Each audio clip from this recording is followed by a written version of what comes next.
പിതാവിൻ്റെയും പുത്രൻ്റെയും പരിശുദ്ധാത്മാവിൻ്റെയും നാമത്തിൽ തന്നെ ആമേൻ.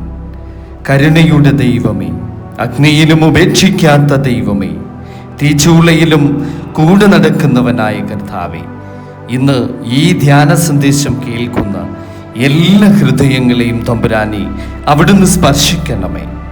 ഭയത്തിനിടയിൽ വിശ്വാസം നൽകണമേ. കണ്ണുനീരിനിടയിൽ പ്രത്യാശ നൽകണമേ. തകർന്ന ആത്മാക്കളെ കർത്താവേ ഇന്നുണർത്തണമേ. യേശുവിൻ്റെ നാമത്തിൽ പ്രാർത്ഥിക്കുന്നു. കൃപയോടെ കേൾക്കണം പിതാവേ, ആമേൻ.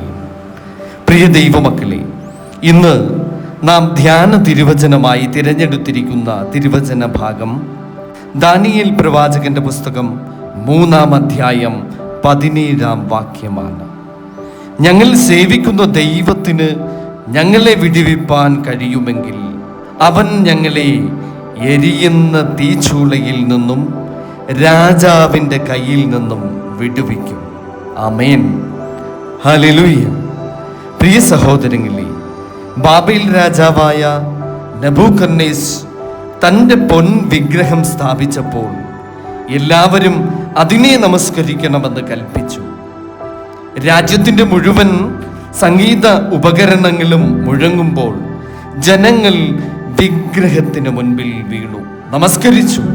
എന്നാൽ അവിടെ 3 യുവാക്കൾ, ശദ്രക്ക്, മേശക്ക്, അബേദ്നെഗോ എന്നീ 3 യുവാക്കൾ, അവർ ആ വിഗ്രഹത്തിന് മുൻപിൽ വീണില്ല.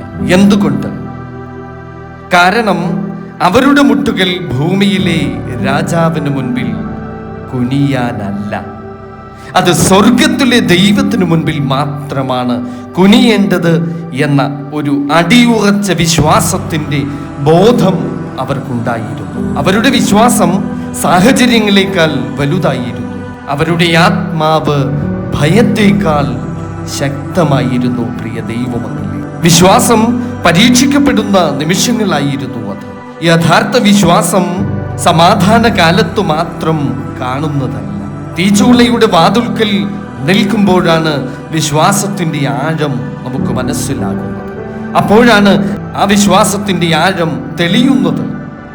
നമ്മുടെ ജീവിതത്തിലും തീച്ചൂളകളുണ്ട്. ചിലർക്കത് രോഗത്തിൻ്റെ തീച്ചൂളയാണ്, ചിലർക്കത് സാമ്പത്തിക പ്രതിസന്ധിയുടെ തീച്ചൂളയാണ്, ചിലർക്കത് കുടുംബ പ്രശ്നങ്ങളുടെ വേദനകളുടെ തീച്ചൂളയാണ്, ചിലർക്കത് ഒറ്റപ്പെടലിന്റെ തീച്ചൂളയാണ്. പുറം കൊണ്ട് ചിരിച്ചാലും ഉള്ളിൽ കരയുന്ന ആത്മാക്കൾ എത്രയോ നമുക്കിടയിലുണ്ട്, പ്രിയ ദൈവമക്കളെ. പക്ഷെ ഇന്നത്തെ വചനം നമ്മോട് പറയുന്നു, ഞങ്ങൾ സേവിക്കുന്ന ദൈവത്തിന് ഞങ്ങളെ വിടുവിപ്പാൻ കഴിയുമെങ്കിൽ അത് സംശയത്തിന്റെ വാക്കല്ല, അത് പൂർണ്ണ വിശ്വാസത്തിന്റെ ഒരു പ്രഖ്യാപനമാണ്. നമ്മുടെ ദൈവം കഴിവുള്ളവൻ എന്ന് പ്രഖ്യാപിക്കുന്ന ഒരു ദൈവിക വാക്യമാണ്. പ്രിയ ദൈവമക്കളെ, ഏതു പ്രതിസന്ധികൾക്കിടയിലും അഗ്നിച്ചൂളയിൽ നിന്നും നിന്നെ സംരക്ഷിക്കുവാൻ കഴിവുള്ളവനാണ് നിന്റെ ദൈവം. പ്രിയ ദൈവമക്കളെ, ദൈവം ചെങ്കടൽ 2ആയി പിളർത്തിയവൻ, മരുഭൂമിയിൽ മന്ന നൽകി അവരെ തൃപ്തിയാക്കിയവൻ, മരിച്ച ലാസറിനെ ഉയർപ്പിച്ചവൻ, കുരിശിൽ മരിച്ചെങ്കിലും 3-ാം നാൾ ഉയർത്തെഴുന്നേറ്റവൻ, അവൻ ഇന്നും ജീവനുള്ളവനാണ്. പ്രിയ ദൈവമക്കളെ, നിങ്ങളുടെ ജീവിതത്തിലെ അടഞ്ഞ വാതിലുകൾ തുറക്കുവാൻ അവന് കഴിയും.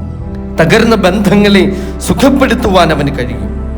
നഷ്ടപ്പെട്ട സമാധാനം നിന്നിലേക്ക് തിരികെ നൽകുവാൻ അവന് കഴിവുള്ളവനായ ഒരു ദൈവമാണ്. പ്രിയ ദൈവമക്കളെ, നമുക്കുള്ളത്. മനുഷ്യർ ഇനി പ്രത്യാശയില്ല എന്ന് പറഞ്ഞെടുത്ത് ദൈവം ഞാൻ ഇപ്പോഴും പ്രവർത്തിക്കുന്നു എന്ന് പറയുന്നു. പ്രിയ ദൈവമക്കളെ, തീച്ചൂളയിൽ നിന്നെ ഉപേക്ഷിക്കാത്തവനായ ദൈവം. ശത്രുക്കിനും മേശക്കിനും അബേദ്നെഗോയ്ക്കും സംഭവിച്ചതെന്താണ്? അവരെ തീച്ചൂളയിലേക്ക് എറിഞ്ഞു, പക്ഷേ തീ അവരെ ദഹിപ്പിച്ചില്ല. കാരണം തീച്ചൂളയിൽ അവർ ഒറ്റയ്ക്കായിരുന്നില്ല. രാജാവ് അത്ഭുതത്തോട് പറഞ്ഞു, ഞാൻ 3 പേരെ അല്ലയോ എറിഞ്ഞത്, എന്നാൽ ഞാൻ 4-മതൊരാളെ ആ തീയിൽ കാണുന്നു. ഹല്ലേലൂയ. തീച്ചൂളയിൽ 4-മതായി നിന്നത് അത് ദൈവ സാന്നിധ്യമായിരുന്നു. പ്രിയ ദൈവമക്കളെ, നിങ്ങൾ കരയുമ്പോൾ യേശു അകലെ നിൽക്കുന്നില്ല.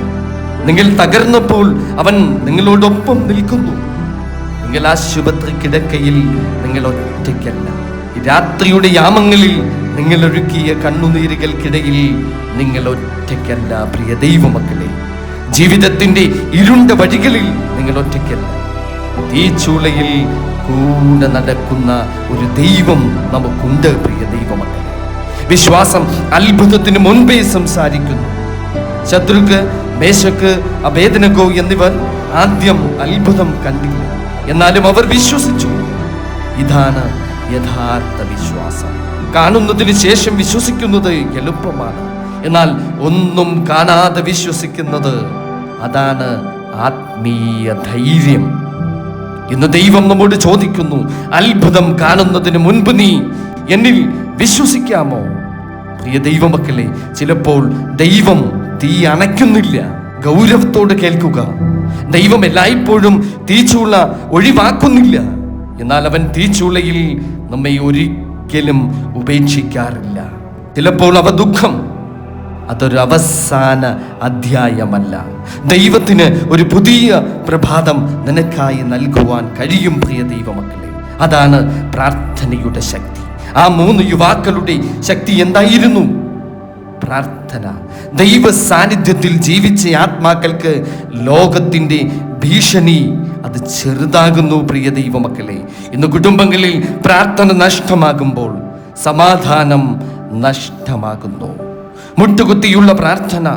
കുടുംബങ്ങൾ ഒരു നേരമെങ്കിലും മുട്ടുകുത്തി പ്രാർത്ഥിക്കുന്ന ഭവനങ്ങൾ, മുട്ടുകുത്തി പ്രാർത്ഥിക്കുന്ന കുടുംബങ്ങൾ തകരുകയില്ല പ്രിയ ദൈവമക്കളെ.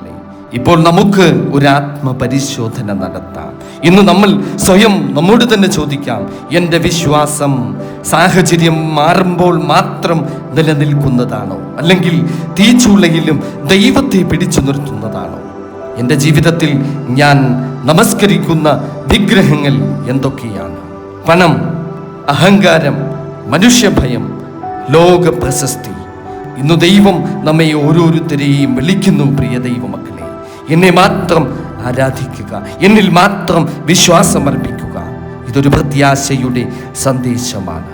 ഇപ്പോൾ ഈ സന്ദേശം കേൾക്കുന്ന ഒരാൾക്ക് ദൈവം പറയുന്നു, ഭയപ്പെടേണ്ട. നിന്റെ കണ്ണുനീർ ഞാൻ കണ്ടു, നിന്റെ മനോവേദന ഞാൻ കേട്ടു.